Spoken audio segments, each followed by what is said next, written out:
મિત્રો, આ વિડીયોમાં આપણે જાણીશું અક્ષય તૃતીયા ક્યારે છે. અક્ષય તૃતીયા એટલે કે અક્ષય ફળ આપનાર. વર્ણો જોયું મુહૂર્ત. વણ જોયું મુહૂર્ત. કોઈ પણ ખરીદી શુભ કાર્ય કરવા માટે ઉત્તમ દિવસ. આખા વર્ષ દરમિયાન આ તિથિ શુભ મનાય છે. અક્ષય તૃતીયા એટલે કે અખાત્રી કહેવાય છે.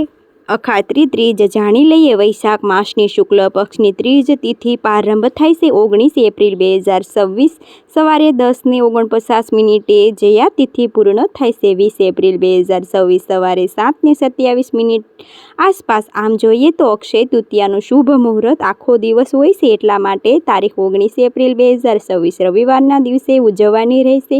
આજે શુભ ખરીદી પણ થાય છે. સોના ચાંદી, જમીન મિલકત, વાહનો. અને જો આપણે આ ન કરી શકીએ તો માટીનું વાસણ કે રૂપે હળદરની ગાંઠ કે નમક, પીળી સર, તરસ કેવી પીળી કોડી કે લક્ષ્મીજીનું પ્રતીક તે ખરીદી શકાય છે. તેનું